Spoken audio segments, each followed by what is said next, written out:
The topic of this skit is empathy, which is the ability to understand and share the feelings of another. Our patient is a student who suffered a C6 spinal cord injury and is unable to continue participating in gymnastics, which is her biggest passion in life.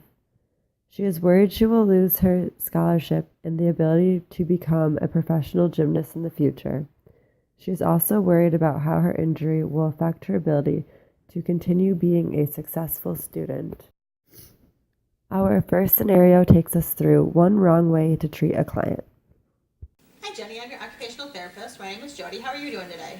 I'm doing okay. How are you? I'm doing pretty good myself. Thanks. Hi Mom, how are you doing today? I'm really upset. I just feel like this is so surreal. Okay, so how did your daughter's injury happen, Mom? Jenny, why don't you tell her?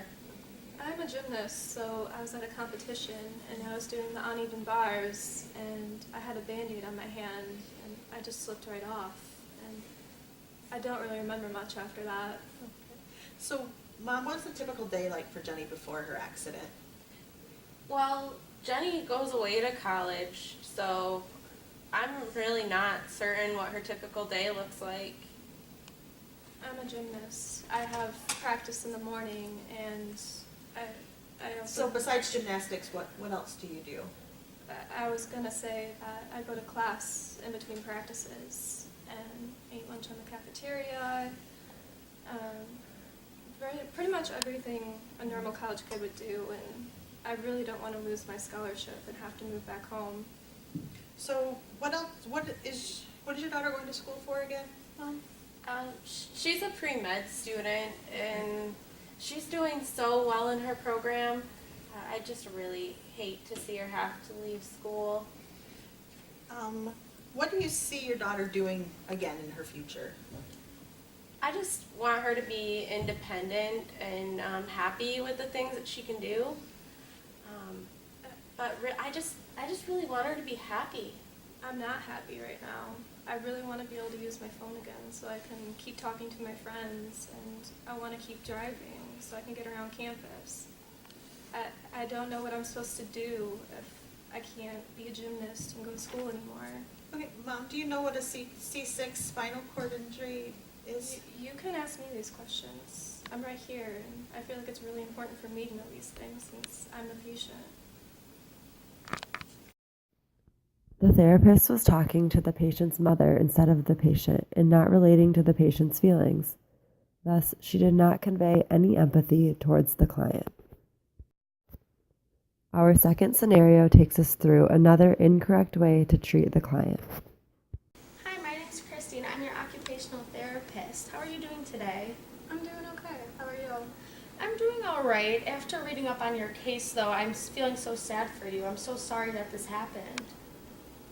Yeah, it's not the best situation to be in, and it's not really easy to deal with. Yeah, I can't even imagine how hard this is for you. How did the injury happen? I'm a gymnast, so I was at a competition and I was doing the uneven bars. I had a band-aid over my hand and I just slipped right off. I don't really remember much after that. Oh, that's so awful. I'm so sorry that happened to you. Me too.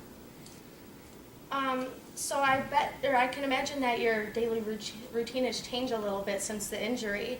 Can you tell me a little bit about what a normal day looked like before this happened? Well, I'm a college student, so I start my day early with gymnastics practice, and then I have practice again at night. In between, I go to classes, and I try to see my friends as much as possible. I'm really upset that I won't be able to do gymnastics anymore, and that means I'll lose my scholarship. I'll have to move back home. Yeah, I'm so sorry that you're going through this. What were you going to school for? I'm a pre-med student. Wow, that has to be so hard, especially now. What do you want to be able to do again? I'm not happy right now. I want to be able to use my phone again so I can talk to my friends, and I want to be able to keep driving so I can get around campus on my own. What am I supposed to do now that I can't do these things? Gymnastics and school are my whole life, and I just don't know what to do. Yeah, you poor thing. This has to be so hard for you. In this scenario, the therapist is being sympathetic, which means feelings of pity and sorrow for someone else's misfortune. instead of empathetic, and is making assumptions about what the patient can and cannot do. Our last scenario takes us through a correct way to treat our client. And I'm your occupational therapist. How are you doing today? I'm doing pretty well. How are you? I'm also doing well, thank you so much. And I see the mom is here. How are you doing, Mom? I'm alright, just upset. This seems really surreal. Well, I'm really glad that you could be here today. And I've been looking at your case over the past few days, and I see that you guys have been through a lot lately.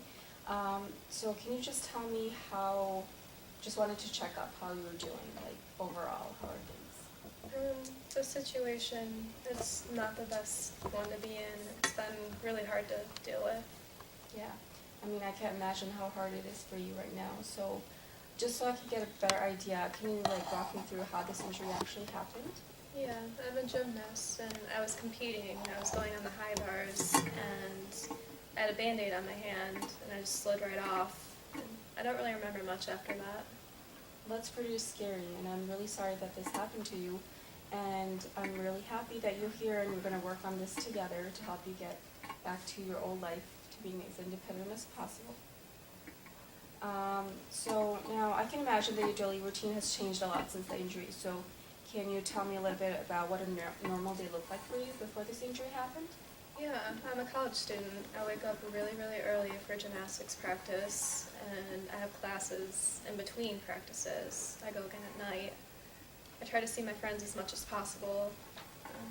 I'm just really worried that I'm going to lose my scholarship to school and have to move back home. Right. I mean, I can completely understand you for your losing your scholarship and then having to move back home. You know, that's a really big change for you.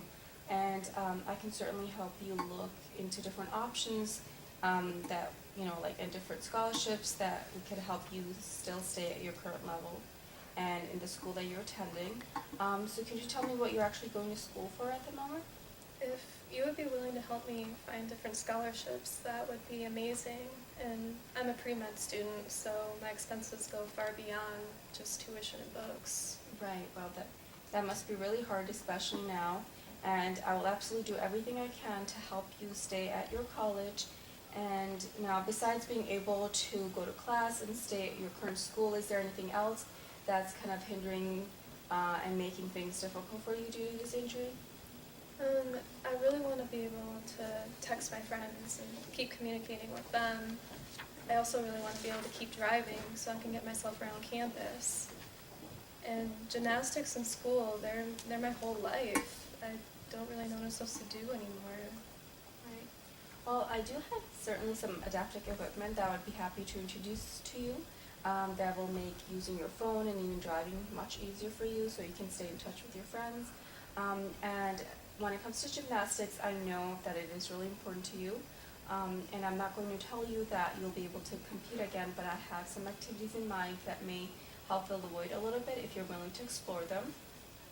And everything is going to take time, but I can tell you that you're a very motivated person, and I do believe that we will be able to come up with interventions that will help you stay in touch with your friends, stay in class, get out on campus, and complete all of your schoolwork. And I'm definitely really looking forward to working with you.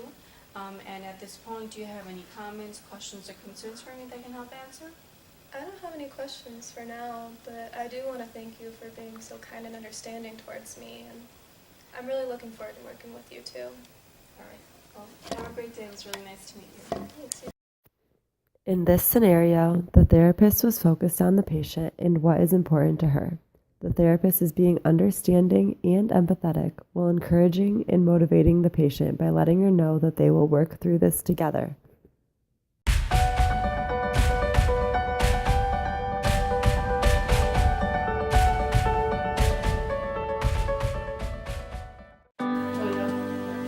Bloopers. Scholarship to college. I hate you.